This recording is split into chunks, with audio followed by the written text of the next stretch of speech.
영혼의 쉼터를 방문해 주신 여러분 반갑습니다. 이정길 목사입니다. 먼저 주에는요, 야고보서 2장 14절로 26절을 중심으로 해서 행위로 구원받는 것은 아니다. 그러니까 선한 행실이 있어야만 구원받는 것은 아니다. 그렇다고 해서 행위가 나타나지 않는 가짜 믿음으로는 구원에 이르지 못한다라는 것을 살펴보았습니다. 따라서 구원을 받을 만한 참된 믿음을 소유한 사람은요, 이러한 선한 행실이 자기가 생각하지 않는, 자기도 모르는 사이에 행동으로 나온다는 것이지요.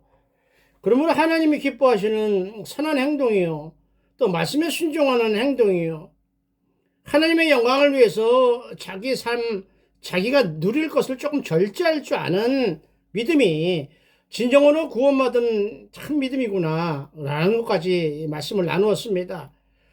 오늘은 야고보서 3장 1절로 12절로 말을 조심하라 라는 주제로 오늘 나누겠습니다. 오늘 본문을 한 문장으로 요약을 해봐. 그러면요, 인간의 혓바닥은, 제가 오늘 혓바닥이라는 단어를 썼는데요, 성경에는 혀라고 나와 있는데 혀라고 얘기하는 발음이 좀 제가 안 좋아서 혓바닥이라는 단어를 쓴다는 것을 이해해 주시기 바랍니다. 인간의 혓바닥은 얼마나 힘이 있냐면요, 얼마나 강력하냐 하는 것을 이야기하는 거예요. 아주 커다란 배가 가는 방향을 이쪽으로 가게 할 수도 있고 이쪽으로 가게 할 수도 있는 정도의 힘이 있다. 또 상대방을 파멸시키고 죽일 수 있는 힘도 가지고 있다. 또 동시에 사람을 기쁘게 하고 쓰러진 사람을 세워주는 것이 능력도 가지고 있다 라고 소개하고 있습니다. 이처럼 혓바닥이라고 부르는 혀는요, 결국 무엇을 말씀하는 겁니까? 무엇을 말씀하기 위해서 비유를 쓴 건, 우리 언어, 인간의 말을 의미하는 비유법이죠. 인간은 말로, 언어라는 것으로 자기 생각을 전달을 해요. 나 오늘 기뻐. 나 오늘 기분 안 좋거든. 그러니까 덤비지 마. 아니면, 야, 너 나한테 이렇게 해주기로 했던 거 왜 안 지켜? 이렇게 의사 전달을 하고 대화할 수 있는 것이 언어예요. 그러나 그 혀를 조심해서 사용하면 품격이 있고요, 진짜 성령 충만한 예수 믿는 기독교인 같은 모습이 보여지겠지만, 절제하지 못하고 혀를 통제하지 못하고 나오는 대로 빡짓거리다 보면 남을 해치거나 아주 이상한 사람으로 전락한 수 있다는 것을 오늘 본문을 통해서 깨달을 수 있으면 좋겠습니다. 속담에요, 말 한마디 천냥빚을 갚는다는 이야기가 있어요.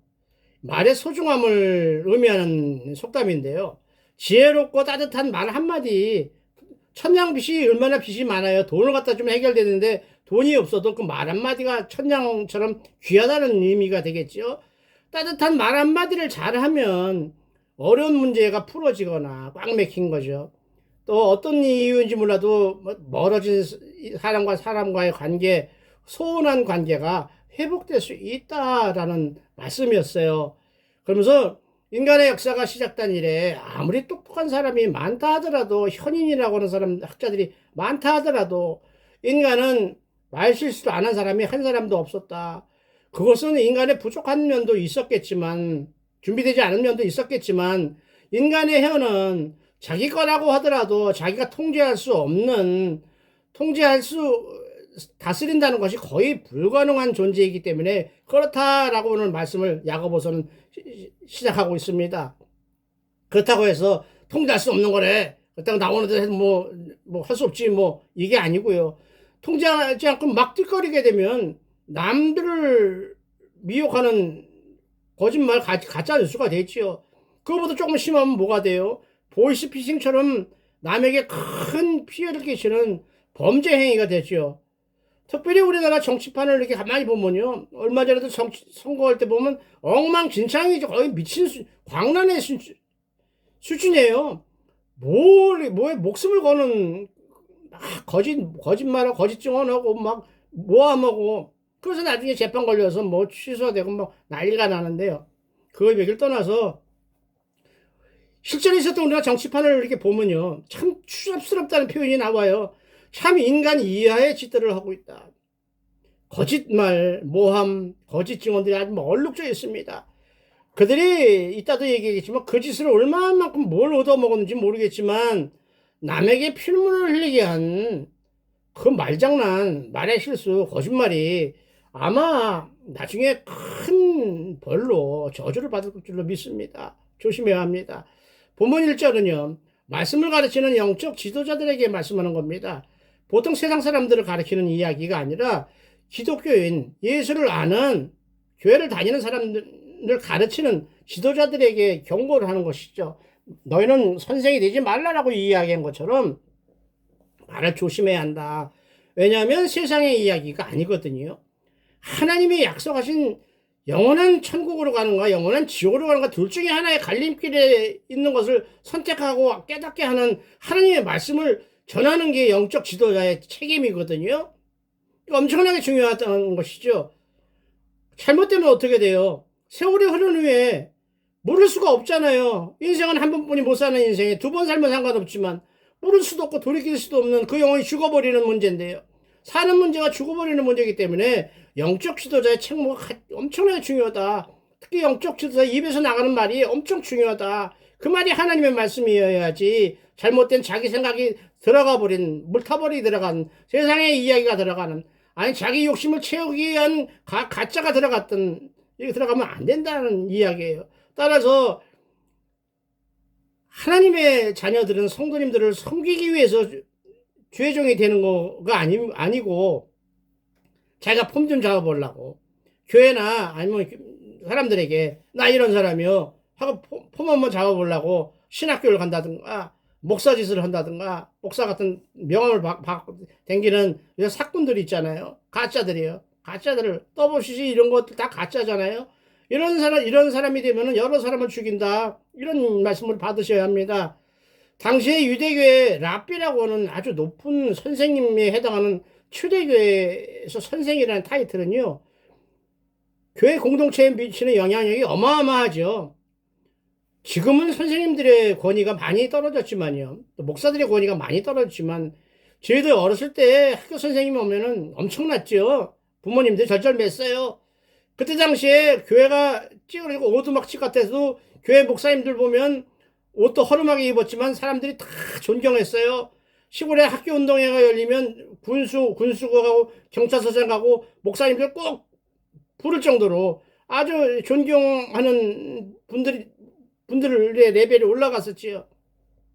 그만큼 영향력이 컸어요.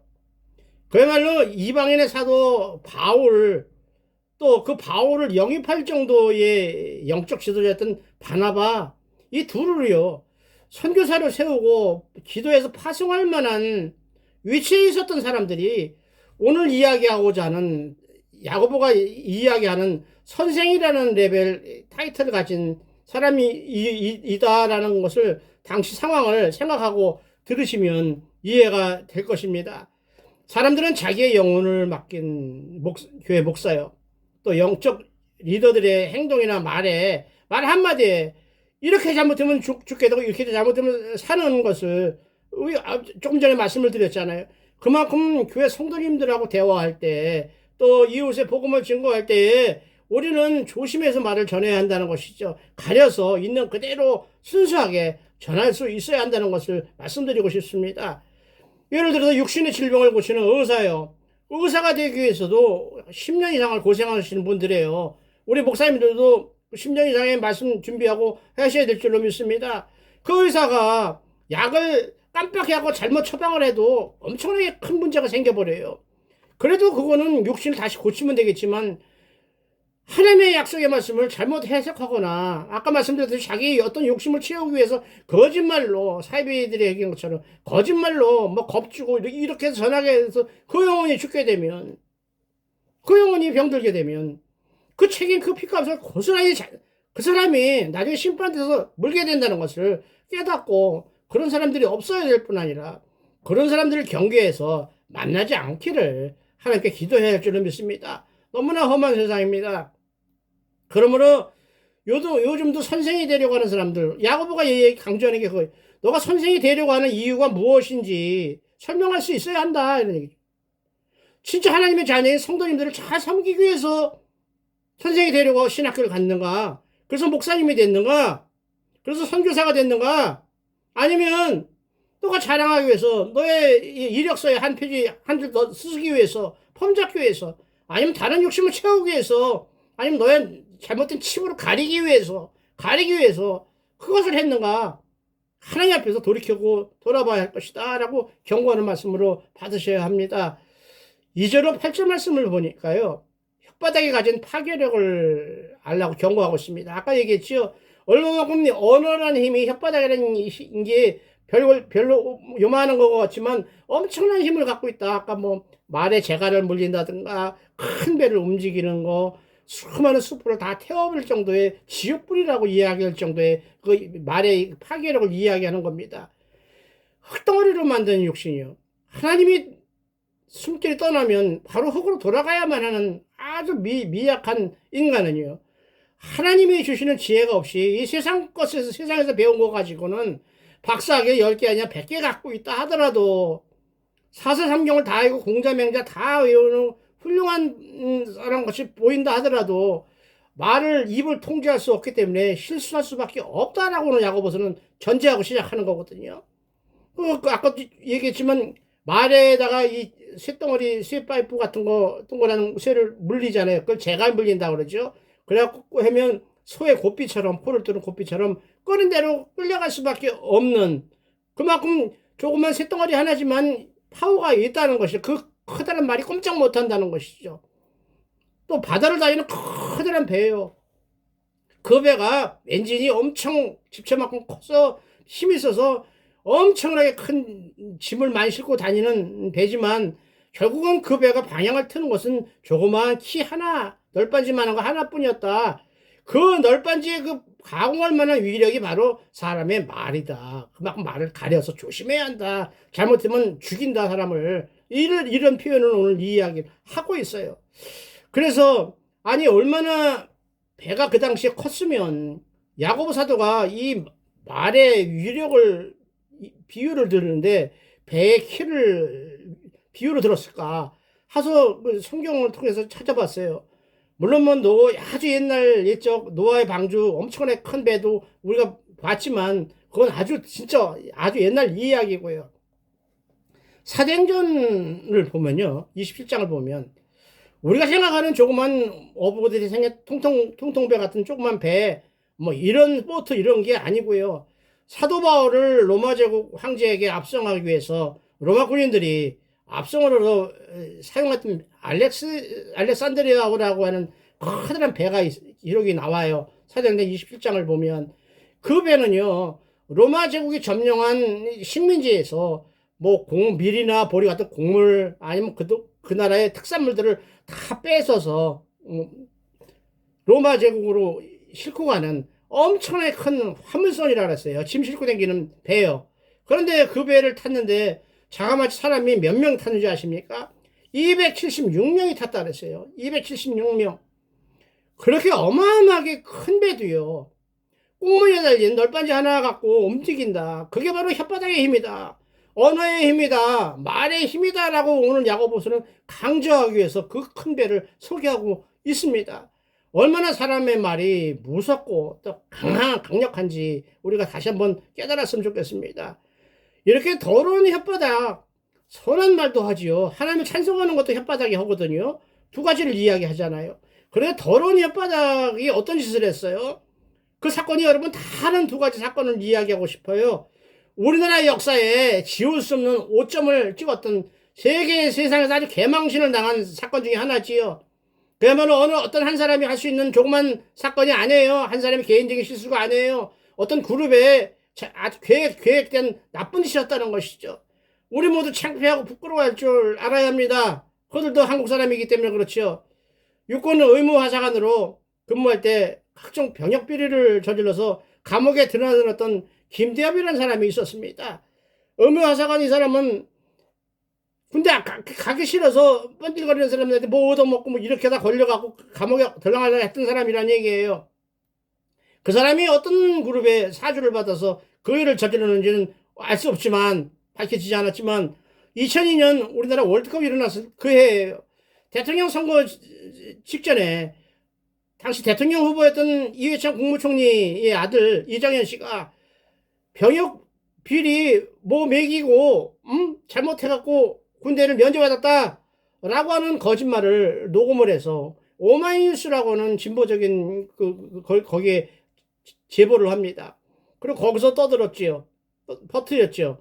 그리고 그 말을 민주당이 이용을 해서 막 공격을 해서 결국은 뭐 대통령 선거에 큰 영향을, 이거 무슨 얘기예요? 영향을 끼치는 나쁜 짓이야라고 보여하기 전에 이 말씀을 여러분에 드리는 이유는 우리나라 다수의 의견을 왜곡되게 만들었다, 잘못되게 했다, 이게 나쁜 짓이라는 얘기죠. 거짓말보다 더 나쁜 것이죠. 대한민국의 운명을 바꾼 일인지도 모르지요. 결국은 그것이 조사를 해보니까 뻔하죠. 거짓말이죠.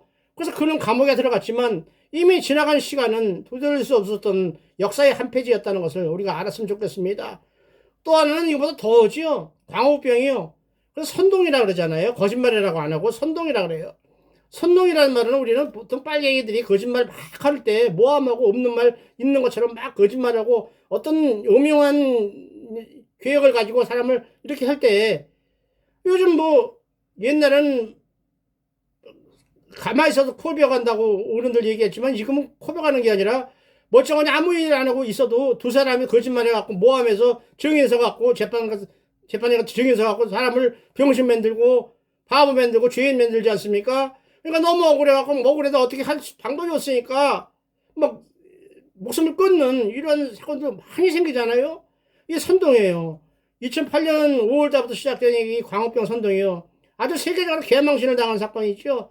그때가 데모하고 선동한 놈들이요. 그 놈도 소고기 먹은 놈들이에요. 지금 우리가 그때부터 지금까지 미국산 소고기 먹어도 아무 일도 안 생겼는데 말이죠. 그게 얼마나 무서운 일을 그들이 하고 있는지도 모르고 하는 짓이죠. 그 사람들이 뭘 알았어요? 그때 미국산 소고기를 먹으면 인간의 뇌가 스펀지 모양 구멍이 퐁퐁퐁 뚫려갖고 그냥 이렇게 죽어버린다. 미쳐서 죽어버린다. 기가 막힌 일이지만요. 그 어떤 놈들이 소문을 퍼뜨렸는지 참 나쁜 일이지요. 특별히 우리나라는 먹는 것 갖고 장난치는 것을 가장 금기시했던 나라거든요. 지금도 많은 사람이 가짜뉴스, 거짓 증언을 해서 상대방을 막 괴롭혀요. 심지어 죽음으로 몰고 가요. 뭐 말하면 모릅니까? 영혼을 살려고 영생으로 가야만 하는, 그래서 우리를 위해서 그 험한 십자가를 지시고 죽으시고 부활하시고 승천하셔서 다시 오마 재림 약속을 하셨던 그 예수님이 이루신 구속사마저도 자기가 뭘 얻어먹기 위해서, 자기가 원하는 것을 채우기 위해서 사용하는, 악용하는 수단으로 악용하는 이 뻔뻔한 사이비들이 있다는 것을 여러분 조심하셔야 할 것입니다. 9절로 12절을 보면요, 인간의 혓바닥에서 나오는 말의 피해를 책망하는 말씀이죠. 아까도 얘기했죠. 이 말이 얼마나 험한 말을 하게 되면요, 사람을 넘어뜨려요. 주저앉혀요. 죽음으로 몰고 가기도 하지요. 막 그래서 자살하고 그러지 않습니까? 그래서 구절을 보면요, 이것으로라고 시작해요. 곧 말로, 이 말, 사람의 말로라는 말이죠. 이것으로 우리가 하나님 아버지를 찬송하면서, 그렇죠. 할렐루야, 하나님 감사합니다. 그리고 찬송도 그 입으로 부른다는 얘기죠. 딴 데서 부르는 게 아니라. 근데 그놈의 입을 가지고 하나님의 형상을 입은, 하나님께서 내 백성이라고 인정받은 형제자매를 욕하고 저주하는 것은 마땅하지 않다. 옳은 일이 아니다라고 야고보서 사도는 우리에게 권면하고 있어요. 조심하라고 얘기하고 있습니다. 12절을 보면요, 아마도 이 처음에 이야기했죠. 야고보서가 신약성경 중에 제일 먼저 기록된 것이기 때문에 야고보 사도의 친형인, 육신의 형인 예수님이 산상수훈에서 말씀하셨던 마태복음 7장에 나오는 영분별하라고 하는 열매론을 들은 걸 가지고 이 글을 기록을 한 것 같습니다. 12절을 보면 내 형제들아 어찌 무화과 나무가 감람나무 열매를 맺을 수 있겠느냐라고 얘기했죠. 그리고 포도나무가 무화과 열매를 어떻게 맺을 수 있느냐라고 질문을 하고 있어요. 이 말씀은 아까도 얘기했죠. 영분별을 우리에게 가르쳐주기 위해서 좋은 나무는 아름다운 열매를 맺지만 나쁜 나무는, 못된 나무는 나쁜 열매를 맺는다. 라고 말씀하실 때 나왔던 얘기거든요. 한마디 더 나더러 주여 주여 하는 자마다 천국에 들어갈 것이 아니라 하늘에 계신 내 아버지 뜻대로 행하는 자라에 들어가리라. 행하는 자라 무슨 말씀이죠? 행동하는 자. 그들이 아무리 예수님의 말씀을 100% 예수님 말씀 그대로 전한다고 하더라도 그 욕심이 불순하다든가 또 예수님이 말씀하셨지 않습니까? 거짓 선지자들을 삼가라 라고 말씀하시죠. 그들이 양의 옷을 입고 너에게 나아오나 나도 예수 믿는 사람이야, 나도 목사야, 나도 전도사야 라고 하면서 들어오지만 그 속에는 노략질하는 일이라. 그러므로 그들의 말을 듣지 말고 그들의 행동을 보고 알라. 그들이 진짜 목자인지 가짜인지 사꾼인지 사탄의 새끼인지. 그 말씀 중에 오늘 말씀이 12절에 나옵니다. 따라서 그럼 우리는 어떤 심령, 어떤 마음 자세로 말을 해야 할까요? 그 어마어마하게 강력하지만 나쁘기도 하고 또 하나님을 찬송할 수 있는 이 혀를 가지고 이 입을 가지고 어떻게 복음을 전해야 할까? 어떻게 하나님의 백성으로 살아가야 할까? 어떻게 하나님의 영광을 위해서 살아가야 할까를 오늘 갈라디아서 1장 말씀을 뽑았습니다. 하늘로부터 온 천사라 할지라도 우리가 너에게 전한 복음 외에 다른 복음을 받으면 저주를 받을 것이다 라고 2번씩이나 반복해서 강조했더니 이 어마어마한 말씀 우리에게 왜 주셨지요? 지옥불이라는 혓바닥을 가지고 다른 말을 해서는 안 된다. 네 유익을 위해서 하나님의 말을 왜곡해서는 안 된다. 바꿔서는 안 된다. 이게 한마디로 거짓 선지자들을 경계하라는 말씀이거든요. 따라서 여러분의 스스로 통제하지 못하는 혀 다음 단락에서 나와요. 다음 주에 설교할 때 나올 것이죠. 이 땅에 거짓말 같은 귀신 같은 정욕 같은 이 땅의 지혜를 지혜라고 생각하지 말고 하나님 주시는 위로부터 내려오는 지혜 곧 성령의 인도하심을 받아서 겸손한 마음으로 감사하는 마음으로 하나님의 생명의 말씀을 이웃에 전하고 하나님의 영광을 드러내는 선생님이 되시기 원합니다. 그런 하늘 백성 또 예수님의 사람들이 될 수 있기를 원합니다. 따라서 여러분을 축복하시고 여러분을 사용하실 그 하나님에게 감사하는 하늘 백성이 다 되시기를 우리 주 예수 그리스도 이름으로 축복을 드립니다. 감사합니다. 다음 주에 뵙겠습니다.